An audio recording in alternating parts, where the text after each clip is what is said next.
안녕하세요. 비밀의 하원입니다.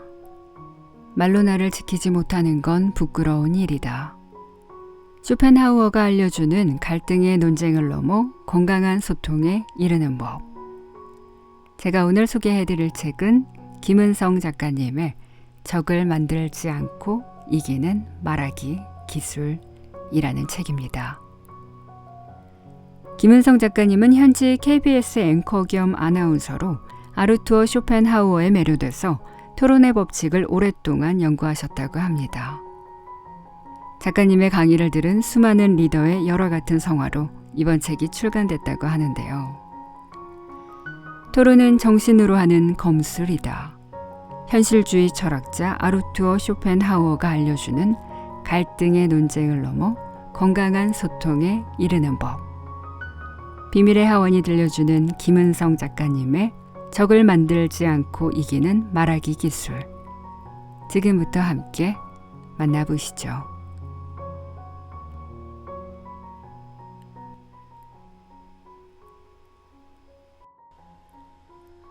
논쟁에서 이기는 정신적 검술.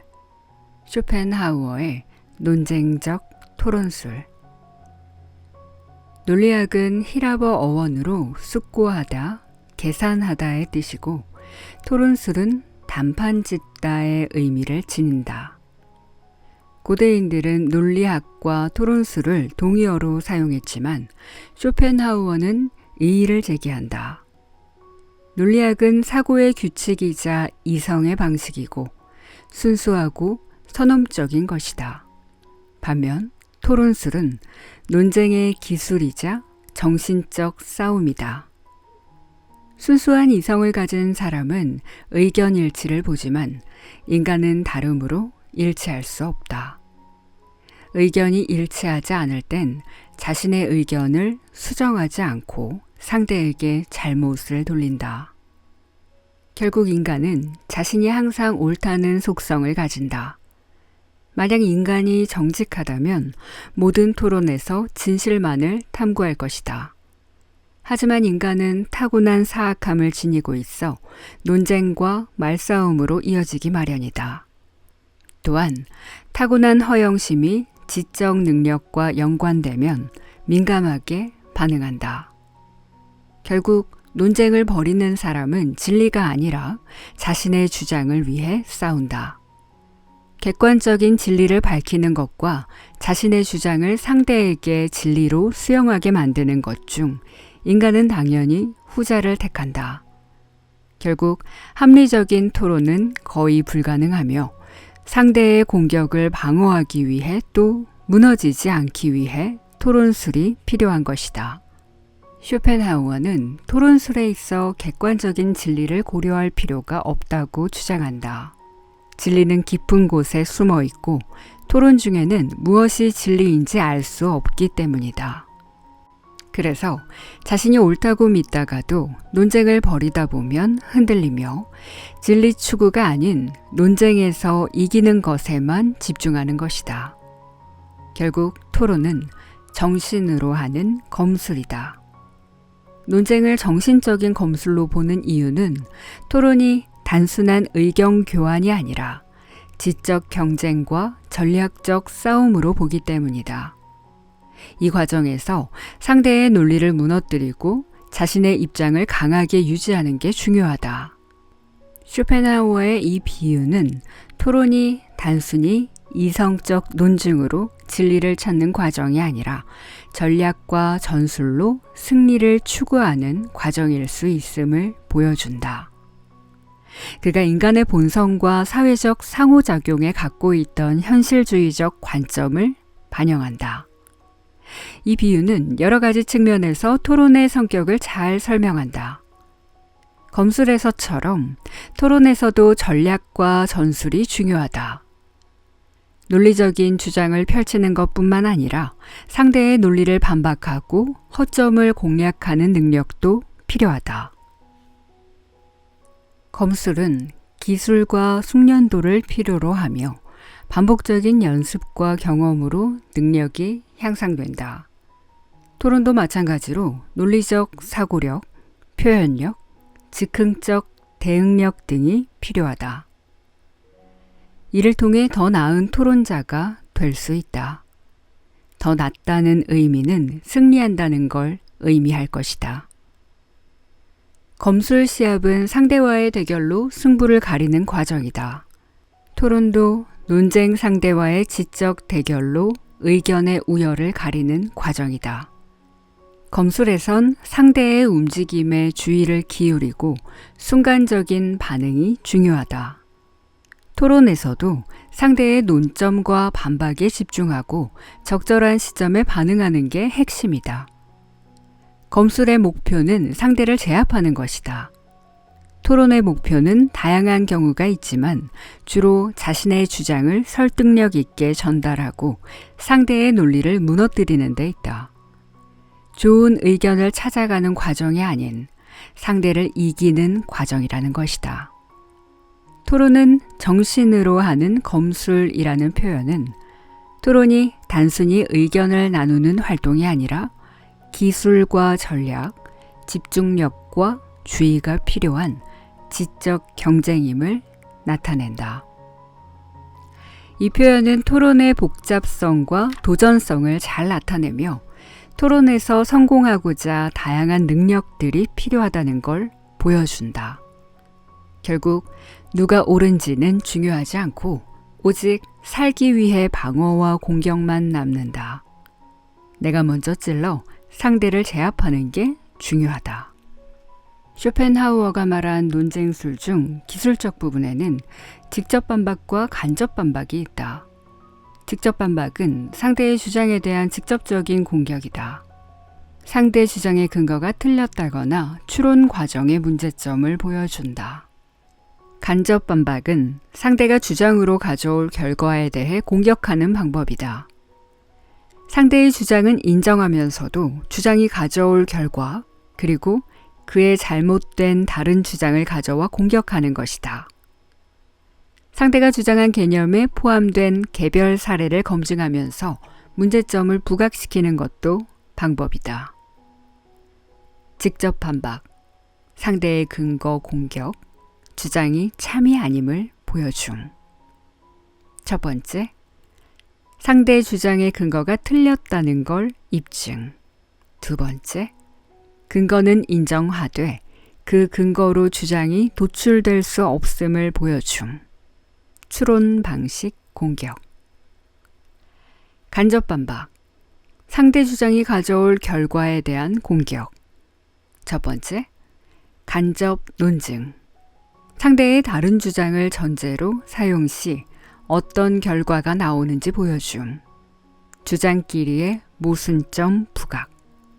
두 번째, 단순 반증. 상대 주장에 포함된 개별 사례를 검증해 주장의 보편성 반박. 상대의 니즈를 정확히 파악해야 한다. 법칙 하나, 동기부여로 의지에 호소한다. 쇼펜하우어는 이 법칙을 나무를 뿌리째 뽑는 기술이라고 표현했다. 이 기술은 다른 방법이 필요 없을 정도로 강력하다. 한마디로 말하면 상대의 이익, 즉 니즈를 공략하라는 것이다. 그는 10g의 의지가 50kg의 이성보다 무겁다고 했다. 아무리 강한 신념이라도 자신이 믿는 가치, 그리고 이익에 반하는 순간 의사를 철회한다는 것이다. 그가 든 예를 보자. 목장주가 증기기관 도입을 주장하면 말의 가격이 떨어질 거라고 말하고, 성직자가 특정 철학을 옹호하면 성경의 교리와 맞지 않는다고 주장하라. 슬그머니 입장을 철회할 것이다. 결국 자신에게 불리한 건 이성의 눈으로도 부조리하다. 인간은 자신의 이익을 위해 스스로 합리화하기 때문이다. 결정을 내린 후 후회하더라도 결국 자기 합리화로 정신 승리를 하는 것이다. 결국 상대가 손해를 입을 거라는 느낌을 받게 하는 게 핵심이다. 이 기술은 특정 조건에서만 사용할 수 있다. 비록 상대의 견해가 타당하지만 그로 하여금 그 견해가 자신에게 손해를 끼칠 수 있겠다는 느낌을 받게 할 수 있다면 그는 실수로 뜨거운 쇳덩이를 잡았을 때처럼 얼른 자신의 견해를 내려놓을 것이다. 이성은 기름도 없이 메마른 상태에서 세상을 비추는 빛이 아니다. 이성은 의지와 열정이 흘러들어오는 걸 그냥 받아들일 뿐이다. 프랜시스 베이컨. 매슬로우의 욕구 이론은 시사하는 바가 크다. 이 이론에 따르면 사람은 5가지의 욕구를 지니고 있다. 가장 아래부터 생리적 욕구, 안전의 욕구, 사회적 니즈의 욕구, 존중의 욕구, 자아실현의 욕구다. 생리적 욕구는 배고픔 등 기본적 욕구다. 안전의 욕구는 말 그대로 자신의 상태가 안전하게 보장받고자 하는 니즈다. 사회적 욕구는 사랑받거나 소속되고자 하는 걸 말한다. 존중의 욕구는 인정, 지위에 대한 것이다. 자아실현의 욕구는 자기 충족, 내가 원하는 걸 궁극적으로 이루는 걸 말한다. 이 이론은 다시 2개로 나눌 수 있는데 결핍의 욕구와 성장의 욕구다. 생리적 욕구부터 존중의 욕구는 결핍의 욕구다. 그런가 하면 자아실현의 욕구는 성장의 욕구다. 재밌는 점은 매슬로우의 주장은 하위 단계의 욕구가 충족되지 못하면 상위 단계의 욕구는 의미가 없다는 것이다. 이를테면 전쟁 상황에선 취직하고 승리하는 게 무의미하다. 물론 이 이론에도 한계는 있다. 인간이라는 숭고한 동물은 설령 안전이 위협받고 음식을 먹지 못하더라도 더 높은 가치를 추구하곤 하니 말이다. 하지만 인간의 욕구를 파악해 그에 맞게 커뮤니케이션 해야 한다는 인사이트는 유의미하다. 결국 논쟁할 땐 상대의 니즈를 파악해야 한다. 지금 왜 이 시점에 이렇게 공격적으로 요구하는지 파악해야 한다. 쇼펜하우어의 말처럼 사악한 인간은 상대와 자신을 비교해 상대가 지적으로 떨어진다는 인상을 받으면 미친 개처럼 달려들 수 있다. 평상시 상대의 니즈와 욕구를 파악해 알맞게 대응해야 하는 것이다. 반대로 상대가 나의 니즈를 파악해 접근하면 그의 평소 행실을 돌아보고 판단해야 한다. 나를 진정으로 위하는 사람이었다면 별 문제가 없겠지만 관계가 깊지도 않은데 갑자기 나를 위한다는 명목으로 상식 밖의 호의를 베푼다면 상황을 객관적으로 살필 필요가 있다. 세상은 결코 녹록지 않다. 설령 상대가 진정 호의로 나를 위한 제안을 하더라도 상대는 얻는 게 있을 것이다. 이를테면 그 자신을 두고 타인을 도와줄 만큼 여유롭고 관대하다고 생각할 수 있다. 윤리학에서 조건 없는 베품은 없다. 아무 대가 없는 봉사와 호의도 저변에는 난 좋은 사람이야 라는 보상이 자리 잡고 있다. 상대의 말과 개념이 이중적인지 살펴라. 법칙 14번째. 동음 이의어로 교묘히 반박한다. 이음 동의어는 동일한 개념을 표현하는 다른 낱말이다.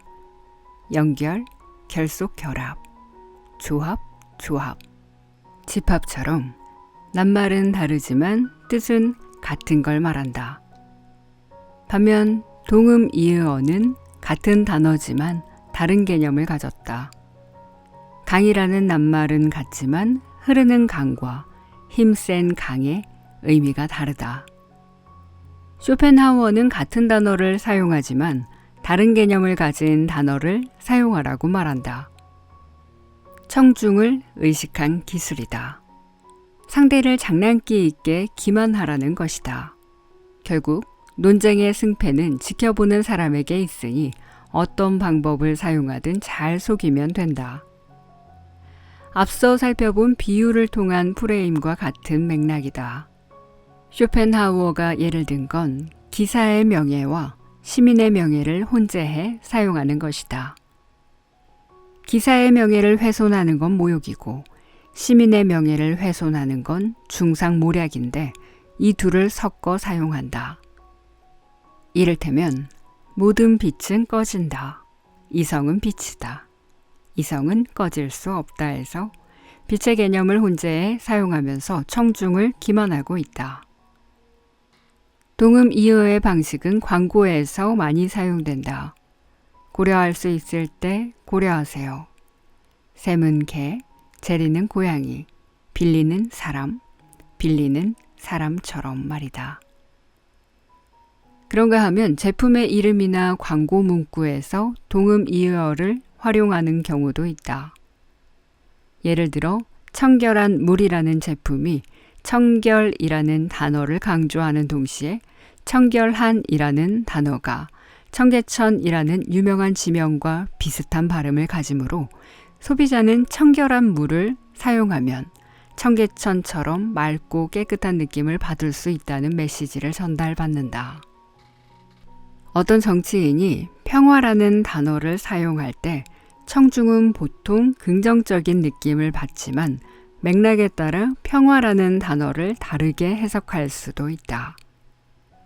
평화로운 사회를 만들어야 한다라는 발언은 대중에게 긍정적인 메시지를 전달할 수 있지만 평화를 원한다면 준비하라라는 식의 발언은 청중에게 경고와 도발의 메시지를 전달할 수 있다.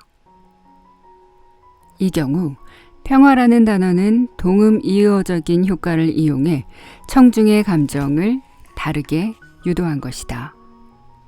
문학적 창작에선 자주 사용하는데 말장난이나 이중어로 다양한 의미를 표현할 수 있다.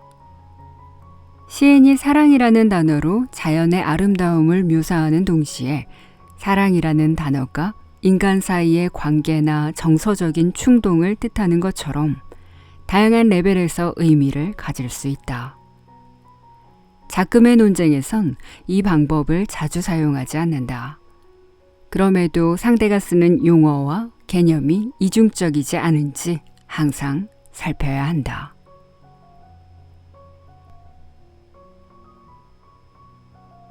내가 원하는 방향으로 결론을 내려라. 법칙 28. 근거가 되지 않는 답변도 결론의 근거로 삼는다. 쇼펜하우어의 표현에 따르면 철면피처럼 뻔뻔하게 상대를 공격하는 기술이다. 우선 상대에게 여러 질문을 던진 후 원하는 답이 나오지 않았음에도 증명된 것처럼 행동해야 한다. 상대의 답변을 토대로 관계가 없더라도 내가 원하는 방향으로 결론을 내리라는 것이다. 그리고 마치 증명된 것처럼 의기양양한 태도를 취하라. 상대가 소심한 성격이거나 머리가 나쁜 반면 나는 철면피처럼 뻔뻔스러울 때 가장 효과적이다. 특히 목소리가 크면 이 기술은 더 잘 먹힐 것이다. 가는 말이 험하면 오는 말이 곱다는 비상식적인 커뮤니케이션 상황을 잘 보여준다. 이를테면 교통사고가 발생했을 때 상대를 정확히 모르는 상황에선 무조건 우긴다. 특히 목소리가 크면 유리하다는 생각이다. 너무 예의 바르게 대하면 상대가 나를 무시하고 윽박지를 수도 있기 때문이다. 쇼펜하우어는 상대를 제압하기 위해선 수단과 방법을 가리지 않고 철면피처럼 행동하면서 크게 말하라고 조언한다. 개인적으로 이 방법을 권하진 않는다. 내가 원하는 답이 나오지 않았는데 그 답을 근거로 결론을 내리면 역공을 당할 것이다. 여러 질문을 던져 상대가 정신을 차리지 못하면 괜찮겠지만 아무 답변으로 결론을 내리기에는 위험 부담이 너무 크다. 쇼펜하우어가 인간을 얼마나 사악하고 몰지각하게 봤는지 알 수 있는 대목이기도 하다. 반론을 제기하지 못하겠으면 바보가 되어라. 법칙 35. 반론할 게 없으면 무슨 소리인지 모르겠다고 말한다. 상대가 제시한 근거에 대해 반론을 제기할 방법이 없을 경우 미묘한 반어법으로 자신이 무식해서 무슨 소리인지 모르겠다고 말하라고 조언한다. 이 방법은 권위자일 때 효과적이다. 즉, 청중이 나를 명망 있는 사람이라고 인정할 때 효과적인 것이다. 쇼펜하우어의 주장은 교수와 제자 정도의 관계에서 큰 힘을 발휘한다. 나를 존경하는 청중에게 상대의 주장이 허튼 소리라는 걸 알리는 것이다. 그는 칸트의 순수이성 비판을 예로 든다. 실제로 칸트의 순수이성 비판이 출간되었을 때 당시 저명한 철학자들은 칸트의 철학을 한마디로 비판했다. 무슨 소리인지 이해가 되지 않는데 라고 말이다. 물론 훗날 칸트의 철학이 재조명되면서 그런 말을 한 철학자들은 하나같이 망신을 당했지만 초기에는 나름 효과적이었다. 권위자가 무슨 말인지 모르겠다고 하는 순간 그 주장은 엉터리가 되는 것이다. 이걸 극복하고자 쇼펜하우어는 방법 하나를 알려준다. 당신은 능력 있는 사람입니다. 그러니 이걸 이해하는 게 어려운 일은 아닐 겁니다. 제가 잘못 설명드린 탓입니다. 다시 말씀드리겠습니다. 라는 식으로 말하라고 한다. 대화를 하는 건 체면을 위협하는 일이다. 대화할 때 권력 관계까지 연관되어 있다면 더욱 그렇다.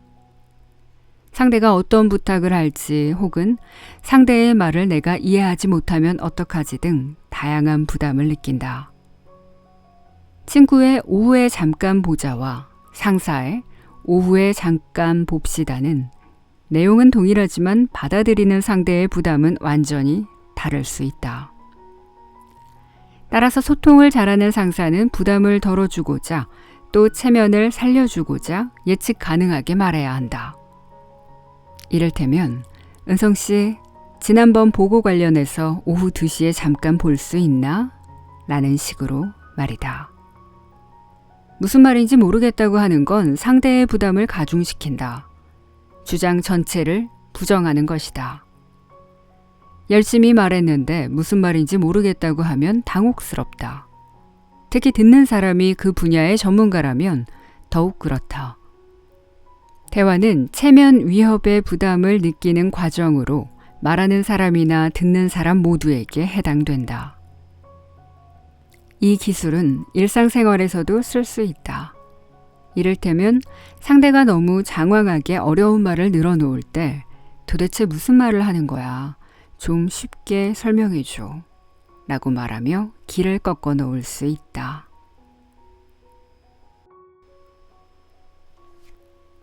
논쟁은 분별력 있는 사람과 해야 한다. 쇼펜하우어는 토론의 법칙을 마치며 다음과 같이 조언한다. 닥치는 대로 아무거나 논쟁을 벌여선 안 된다.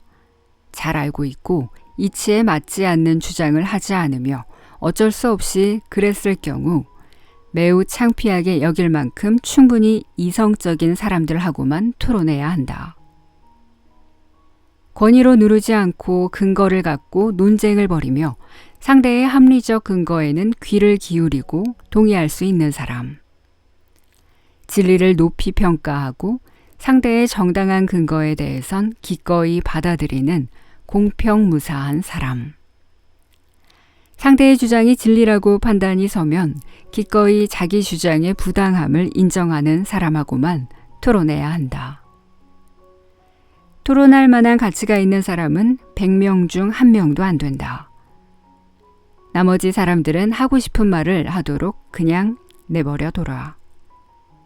무식하다는 건 인간의 권리다. 물론 논쟁은 두 사람의 머리가 마찰을 빚음으로써 이루어지는 행위로 상호간에 유용한 측면이 있다. 다시 말해 우리는 논쟁으로 자기 생각을 교정하고 새로운 견해를 만들어낼 수 있다. 하지만 가능하려면 두 사람의 전문 지식이나 지력이 비슷해야 한다. 한 사람에게 전문 지식이 없다면 그는 논쟁 내용을 이해하지 못하거니와 논쟁을 따라가지 못할 것이다. 또 지력이 떨어진다면 논쟁으로 유발된 격분이 그를 거짓말과 속임수 또는 야만성으로 유혹할 것이다.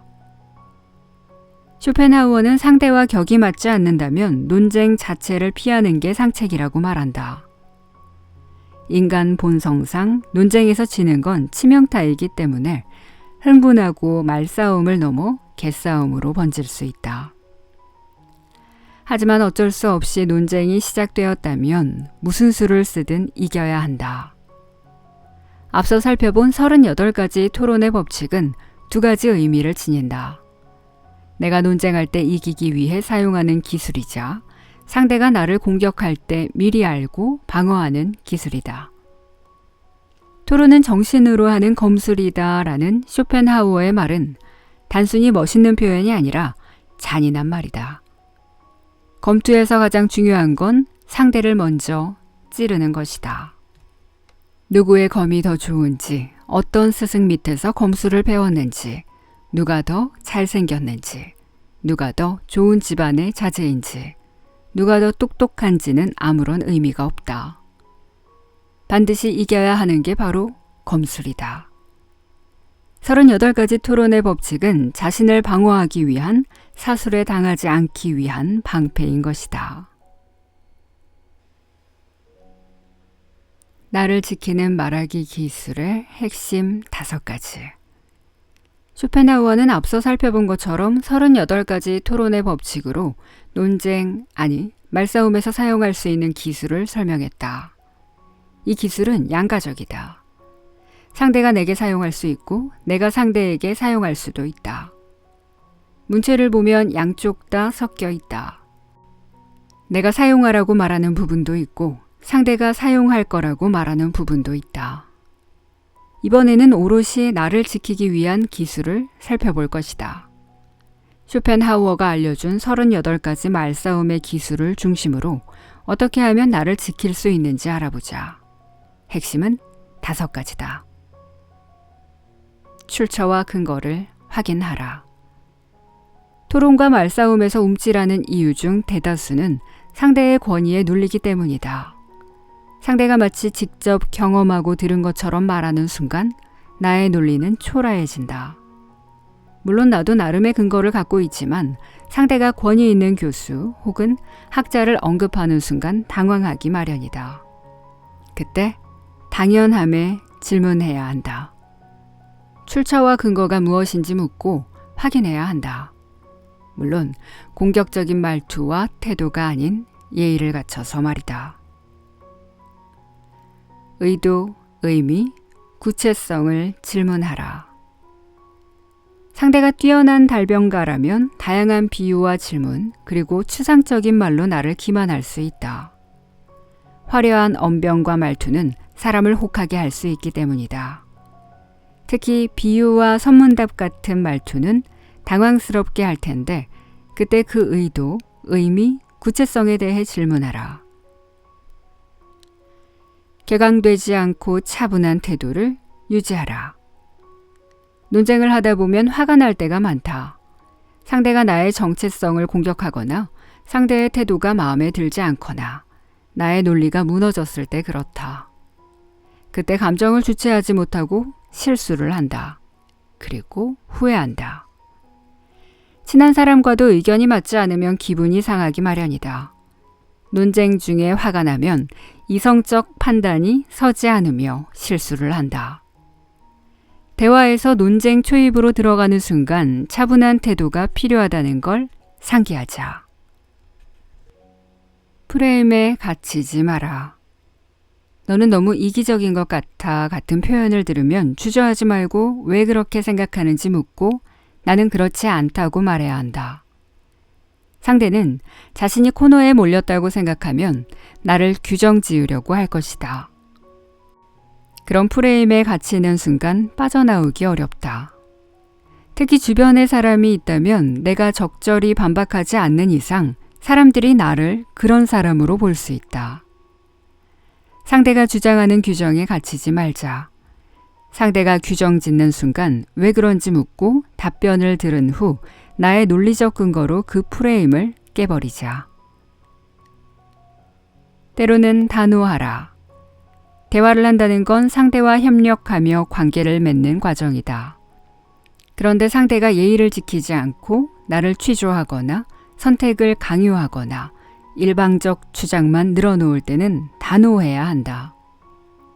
현재 상황의 불쾌함을 격식 있게 말하고 더 이상 논쟁을 이어나가지 않는 것도 현명한 방법이다. 상대는 같은 방식으로 반복할 것이기 때문이다.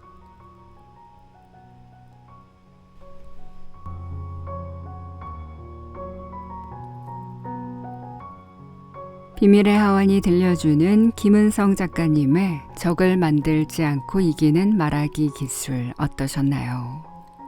적을 만들지 않으면서 나를 지키고 관계를 해치지 않으며 결국 이기고야 마는 말하기 기술이 필요하다면 제가 오늘 소개해드린 김은성 작가님의 적을 만들지 않고 이기는 말하기 기술 꼭 한번 읽어보시길 추천드립니다.